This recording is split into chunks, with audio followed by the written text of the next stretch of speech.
Good afternoon, WSSEA. We are live one more time with the final week of the regular season for Splatoon 3. We got Ferndale, we got Tenino. Should be a great game. Once again, my name's Spicy. Joining the mic here with Neptune. How are we doing today? Doing fantastic today. So overall, I believe these teams are going to be playing each other as they're going to be attending, I believe, the state championships as well coming up soon. But to quickly talk about our sponsors here, we got to give a shout out to Zotac here because Zotac Gaming is powering today's stream. Thanks to their incredible support, we're able to bring this broadcast live to you all, helping you showcase the amazing talents in Scholastic Esports. If you want to show your appreciation for Zotac Gaming by giving them a shout out on social media, make sure to join their community on Discord and don't forget to use the hashtag powered by Zotac or hashtag Zotac USA when you post. Yeah, always a big shout out to Zotac Gaming, being a big part of really the stream here, as well as WSSEA as a whole. And here we are, last week of the regular season. These two teams will be playing in state championships in about 11 days. So a lot to really talk about here. Both these teams want to go into that with some momentum. And it looks like Tenino did win the coin toss as well. And for tower control as the first mode being locked in, they had decided to go ship-shaped cargo for game one. Ship-shaped cargo is a classic tower control map and perfectly demonstrates the concept of what we call the snowball effect, right? As you ride that tower, you passively get more special charge and able to just basically you just create a snowball effect or an avalanche, if you want to say, where you just get more specials, more picks, and then it just runs out of control from there.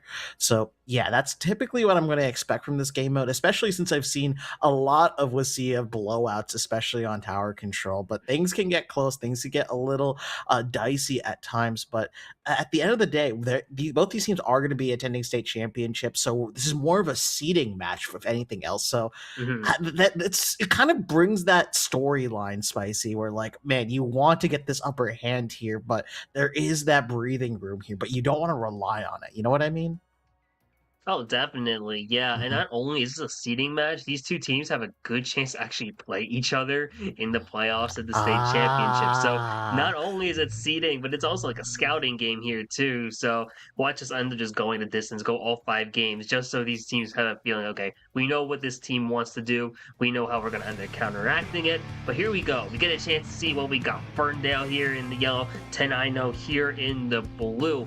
Let's see what we got from the comps. And then Neptune, as we always ask, what immediately will stick out to you? Immediately, it's going to be that E-Leader here. E-Leader is one of the strongest weapons to bring on tower control, as oftentimes riding that tower means you're going to be up in the open areas, and that E-Leader is going to be prime pickings for picking off these opponents riding the tower here. But immediately, look at this, the aggressive plays here from Tenino as well. Immediately getting that pick, using that Booyah Bomb, hardly 50 seconds into the match. This is already Special City here, Spicy. Yeah, and the first checkpoint is going to go to Tenino if this countdown goes.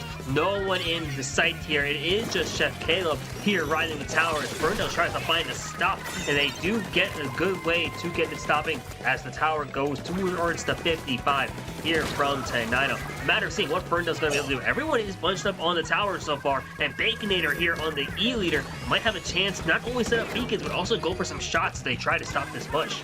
Definitely. You definitely saw them pick off that one person on tower initially riding here, but now this Octobrush is kind of playing outside the line of sights here. They're waiting for their team to come up support, and the E-Leader is actually going to start brawling it out and turn into the Kraken already to just stop that push immediately. Beautiful use of that Kraken to be able to just stop a push as well as just allow your teammates to extend, but no, look at this. There's still a few members left. They're all jumping in, Spicy. It looks like we have a map reversal here. It does look like a map reversal, and what an interesting set of plays that we just witnessed. Ferndale is rocking a comp that is very in your face and close and personal, and you see the delayed wipe start to go in their favor as Ferndale now has jumps, as well as the Trizuka here from Rainwater, trying to just see if they can land any of these shots, and a few more members of Ferndale able to keep pushing on forward. Baconator trying to be the last line of defense here, but it's not going to work as Ferndale still is able to take this lead. Definitely able to take this lead right here. Barely not being able to get that pick here is absolutely critical here for Ferndale. Getting this lead here, getting through this last checkpoint. Things are going to get really dangerous here. Tenino needs these picks right now. Otherwise, things are going to get dicey. But look at this, Spicy. It's exactly what they need at the right time. A wipeout. Yeah, perfect set of momentum here in tower control without watching as the tower is going to revert back to mid. But you do see two specials, three specials in play from Tenino here. Kraken getting popped out early here from Bacon there, just trying to be a way to just keep this tower moving. Two members from Ferndale are going to go down in the process here. It is just this Aerospray who is going to be able to find the wipe, stop the bleeding there as Ferndale once again. Fern doing a great job there, able to put the stops on the tower here as well as this tower is going to keep moving forward into Tenino territory. It's going to keep moving forward, but you have to keep watching out for that leader, which is why they pop that Zipcaster here to displace this leader, make them back up so they can't get any clear shots out that tower, as well as displace right here. You can see how this momentum just quickly ran out of control here and led to Ferndale wiping them out and taking home game number 1 here, Spicy. Yeah, and it was a very scrappy game 1 from both sides. In the end, Ferndale is able to get that first game. Tenino did get the opening lead there, and they look pretty solid so far. But Ferndale, you just look at that comp, especially just seeing how well it really just plays in those scrappy moments and able to just navigate, win those close quarters, and then, hey, end up getting the lead here early on after game 1. Yeah, definitely. Now we're going to be going into Clan Blitz, I believe, here. So now it's going to be Tenino's turn, I believe, to get that counter pick going here. And there's a lot of different clam options I can see here, especially since they have a lot of in-your-face weapons, as you said earlier. We had a shot, we had an Aerospray. Aerospray is typically seen as a weapon that's more playing for support, playing more for the paint, but no, it was up in your face and aggressive and making plays to be able to allow their teammates to jump in. And then that Octo Brush there, that critical Zipcaster, pushing that lead leader out of line of sight for that tower, leading to that wipeout and the knockout there at the end of the day. And that was just absolutely beautiful, Spicy. Couldn't have seen it better myself. It really was. Like, you think about how E-Leader is played, especially in WSSEA, and how, like, dominating it can be sometimes if you give it the space there. But Ferndale just did a great job of taking away all space possible. He didn't really see Bacon there have any space to set up whatsoever. You saw them trying to go for some different lines, trying to see how they're going to be able to take sight at the tower. But even though Ferndale is, like, clumped up for a lot of the game, they were able to just, like, get moments, get some rushes in, and see how that goes. Now we're still waiting on the map here for Clan Blitz, and I'm curious to see how these teams now approach it. We see a lot of these teams now have like a lot of different painting options from both these teams, so map control is going to be something they're going to look forward to.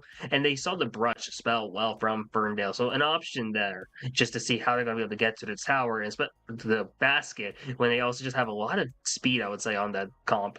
Yeah, a lot of speed, a lot of mobility. It just allows you to run around and pick up clams more effectively. Meanwhile, you have Tenino over here with an E leader, which is very big, bulky, wants to set up, just kind of wants to sit in that very much area and just patrol areas of the map with its line of sight and that one shot that it brings to the table here. Now, E leader can be a good weapon for Clambla. It's just definitely going to be a lot harder considering if one player goes down, that puts a lot of pressure on the E leader to hit those shots as well. And when pressure is on, Spicy, that can either mean you're making diamonds or you're going to collapse and fall apart. That is true, and E-Leader is just one of those weapons. There's just the Charger class as a whole is just kind of just about that style, where it's like, yeah, with the exception of like the pencil, the sniper rider, it's you get that one shots, and it's about hitting that shot and getting the picks there. And E-Leader, you get all that range. Matter seeing can you do well at this, and it would be such a great thing here for Tenino, especially on the defensive end. They're able to just limit Ferndale's options from getting towards the basket, but even from an offensive end, it opens up so much space for their team to get picks as well as get towards the basket here. And there's a lot of theory crafting ideas going on. Tenino putting a lot of thoughts into what they're going to be picking into this game too. They picked game 1's map, Ship Shape Cargo. So real curious to see what they end up picking now for Clan Blitz. Yeah, for sure. It's very curious here, dude. You want to take your time with your counter picks here. You really want to put your opponent on the back foot while giving yourself the best possible map mode as well. And we talked about good leader maps. I saw Barnacle on there as well as Crab Leg, right? Both maps that are very open line of sights, not a lot of cover. You're going to have to expose yourself quite a bit. And if that leader does get set up, it's going to be very difficult to dislodge as well. And even we had to talk about the Kraken, right, as well. That was the Kraken E leader as well. So if the leader has Kraken, Kraken and you start running it down, it's going to transform into that Kraken, become invincible, and start chasing you away. And then it's also the fact that they can use it for pushes as well. Oh, hey, this giant invincible special is going to break through this area, force you to move, and that is when your team is able to move in as well. So we're kind of just in this bit of a chess moment where you're trying to anticipate how you want to play around the E-leader while you have an advantageous situation and being able to choose which piece you want to move. You know what I mean? Oh, definitely, yeah. And like you mentioned, like the what the Kraken is able to do. You saw that Tenino's E-leader was willing to not just use it for when they're pressured. They want to the E-leader just wants to go up in towards the other team and they will pop the Kraken. They used it as a way to stop the tower push, just to Mm. like really give a sense like even hey, like E-leader, like you don't typically see it as an aggressive weapon in that sense, but hey, sometimes it has its options, sometimes it has its moments. Scorch Gorge was going to be the map that is locked in here from Tenino. What are your thoughts going into this game too then? Okay, going into Clam Scorch. This is a very interesting pick here because I feel like this is a great E-leader map, but I wouldn't call this the best E-leader map, mainly because Mhm. that middle section right here. It's we already talked about leader being kind of like this double-edged sword, essentially, where if it gets set up, it's very oppressive, very difficult to remove. But at the same time, if you deny the leader that space, it's very difficult to get it back as well because you have to pinch around the sides and you have only so many bodies and abilities to do that. There's a lot of make or break situations when you go for this leader gambit, as I like to call it. But we'll see if it pays off here, Spicy. Yeah, and now here we are loading in the game too. A chance not just see what weapons are we going to have, and also what is the playstyle going to shift to. Ferndale rocking the same comp. Tenino is going to switch off the E-leader entirely, and they are rocking a very fast comp themselves. And you see Baconator swapping weapons completely. We went from the E-leader to the M-Parry Splat Dualies. And Parry Splat Dualies, a fan favorite, a treat for the eyes as well, because that dodge roll gives so much expression, that splashdown allows so much continuation as well. But look at this, we already have a power clamp running away from the other opponent. It's going straight for the basket here. The defense had an opening and they took advantage of that, but you only got one power clamp and a wipeout here, and Tenino is able to take advantage and potentially take space with this. Yeah, and they have a lot of clams too. Baconator is going to pick up the pity, but you also see that Chef Caleb as well as Dr. Pepper do have a lot themselves. They're trying to see if they have an opportunity to get towards that basket. We see two of the members of Tenino go down. The splashdown is available, but they have the pity clam as well. Zipcaster coming in though, and is going to find the pick as the splashdown goes, as Fern is able to stay alive here, and Ferndale is able to limit a potential Tenino push so far. The Reef Slider coming in, the Booyah as well. A lot of specials flying on the map so far. Special for special, pick for pick. It is Scrap City already here. And oh my goodness, the ball toss just barely missed right now. That's going to be huge for Tenino right there. But the splash up is going to be able to secure one. We're able to trade in for space and specials here, but you need Clam Spicy if you want to be able to take the lead here. Yeah, that is such a tragic miss from Tenino. Just a little bit short there, a little low, and it's going to lead to Tenino only being one up at this point. Ferndale having an opportunity to get another push here as well. Moving on towards that basket, they are going to be able to score despite losing down their members as well. A few more clams starting to funnel their way in as Tenino looks for an answer. Two members of Ferndale are up at this point. The basket looks like it will close here, so a little bit of stopping the bleeding here now, but Tenino needs some clams if they want to make a push.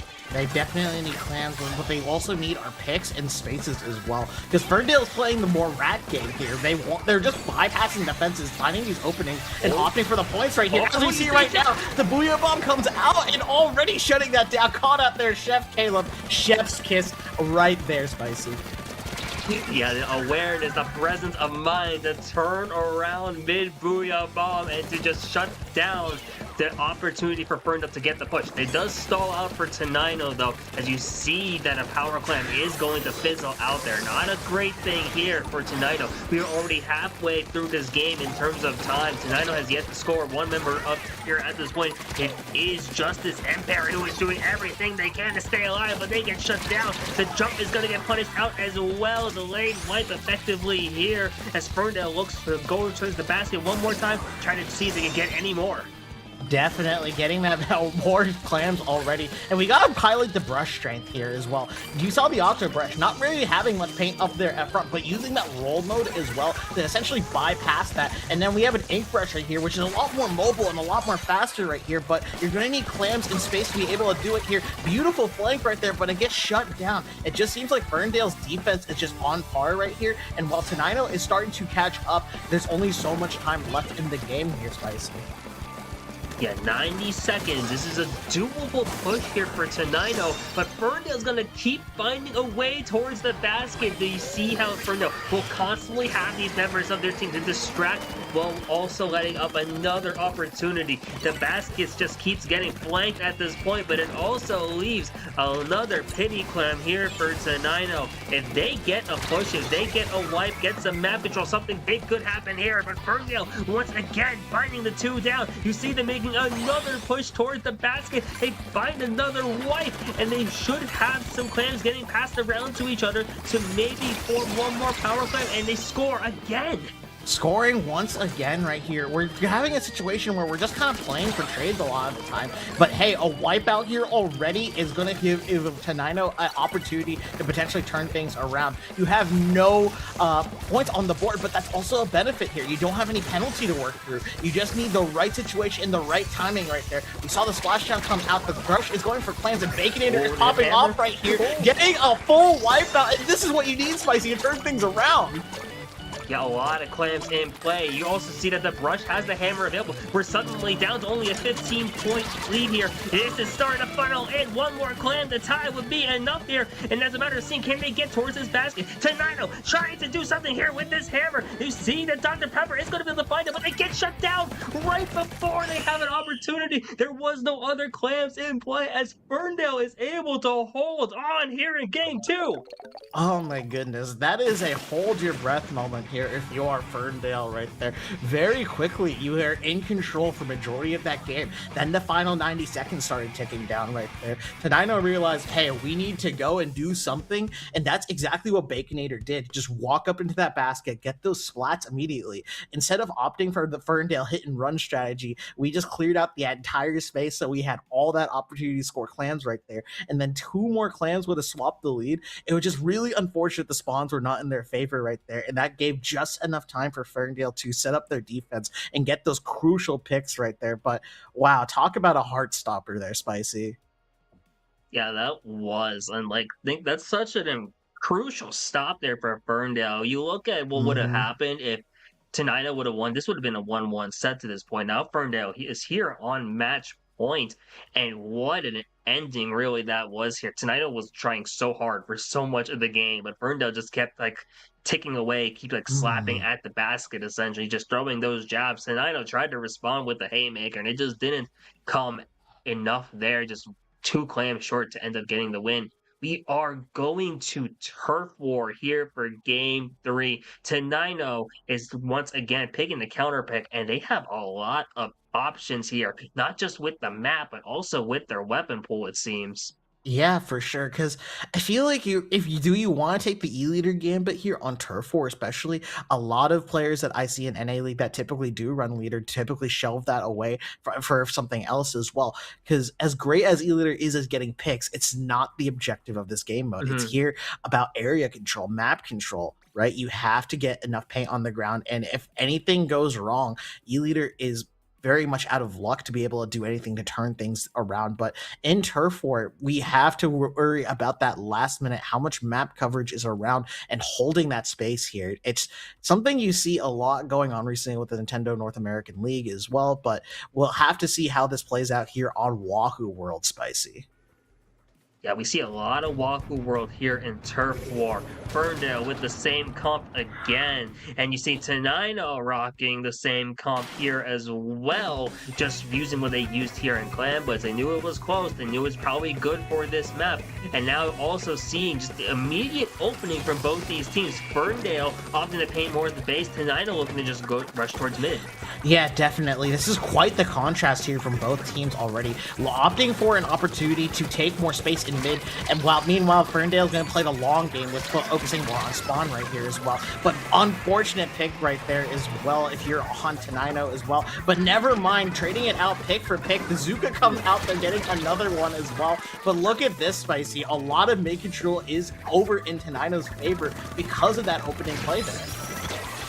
Yeah, and the Reef Slide are going to come through, not going to be able to find the pick here. And you see that Tenino is doing a great job so far of just securing mid. And you know that by securing mid, it allows the rest of the team to funnel in, just paint the rest of their base as they spawn back in after losing those initial fights. Two specials in play here from the side of Tenino. You have the Splashdown, you have the Booyah Bomb already and PvE loaded. Ferndale, not really anywhere to be seen at this point. Have to wonder where they are. You're starting to see at least one person trying to go towards mid. The Rush getting some big hits here. The Booyah Bomb going to come in towards mid again. And you see the trade coming out here, potentially, and Sprinkler being thrown here as well. A lot happening so far as we approach the halfway point of this game. And another pick here from Tenino.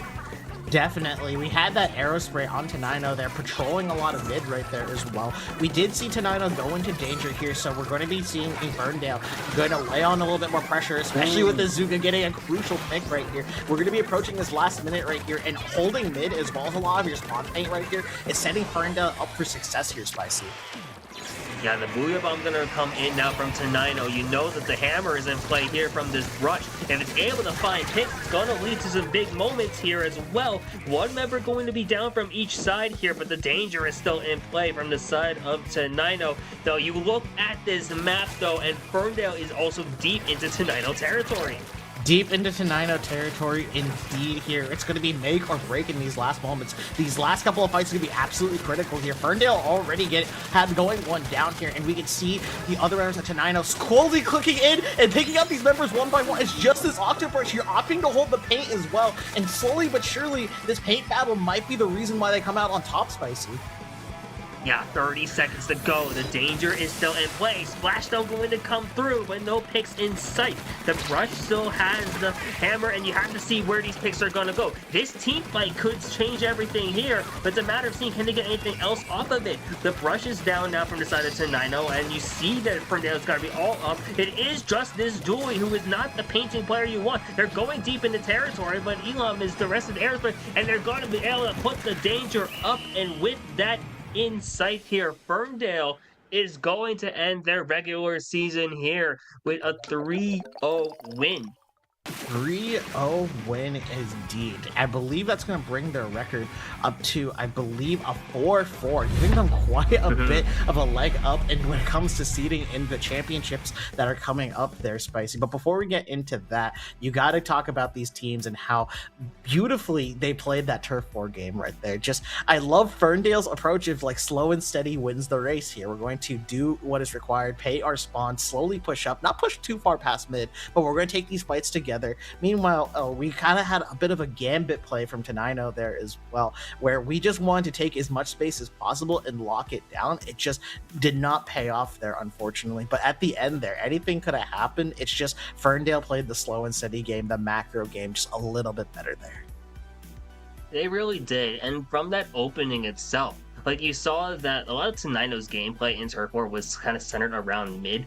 Ferndale also, not only were they getting their base, they also were getting a lot of the Tenino base. And that was something that you really couldn't tell was happening until we saw the overhead, and then you saw like the dangers really started to happen there. Because a lot of Tenino, you saw them just kind of just protecting mid, and like that works in zones and all that. But then you see like they basically just got surrounded by yellow paint, and it's not something you see like every day here. But great stuff really from both these teams, both newer programs here as well. They are going into the state championship with some momentum, some great stuff. Really happy to see that. We're also happy to see LandFest, because this broadcast is part of LandFest Scholastic Esports program, a program that supports this league and many others. Since launching, LandFest has delivered over 300 broadcasts of Scholastic leagues in Washington and Indiana.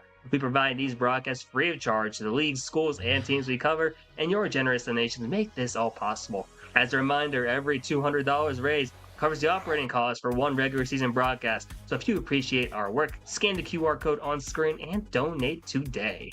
Huge shout out to Landfest. They're helping us power this today's stream along with Zotac Gaming here. But we have one more announcement here for you today here. We mentioned it earlier, but WSSEA High School State Championships. When is this happening? May 16th, 9 a.m. Pacific at Alderwood Mall, Linwood, Washington State. It's going to be beautiful, spicy. They're going to have not only Splatoon 3, which we saw here tonight, but you're going to see Overwatch, you're going to see Smash Bros, you're going to see all the games that we typically stream here on this channel live in a LAN environment in person to determine who is the champion for each of these titles and gets to take the crown. Yeah, it's so exciting here. The spring season all culminates here at a LAN, and we both know this, especially with Splatoon. There is nothing better than playing on LAN, not just from the gameplay side of things, but the atmosphere itself. I'm really happy for these kids. They're all gonna have such a good time. But unfortunately for us, that will wrap up the coverage here online for WSSEA's regular season. But before we go away, Neptune, always a pleasure doing this with you. Where can the great viewers find you? You can find me at Neptune-TV over on Blue Sky. I've typically worked the collegiate scene for Splatoon as well. And I'm going to be attending a couple of East Coast lands as well coming up here. There's going to be one happening in New York, and there's going to be a couple other ones, I believe, in Philly coming up later in the fall season. But that's all from me here, Spicy. Where can the fine people find you? Yeah, you can find me on various socials at 2SpicyBM or at 2SpicyMK. Land-wise, I'll be traveling a little bit as well throughout these summer months and into the fall. Really excited to just be all over the East Coast here. But until then, that wraps up the WSSEA coverage. If you want to tune in, we will be back again May 16 to have just the championships here. Until then, we will see you next time.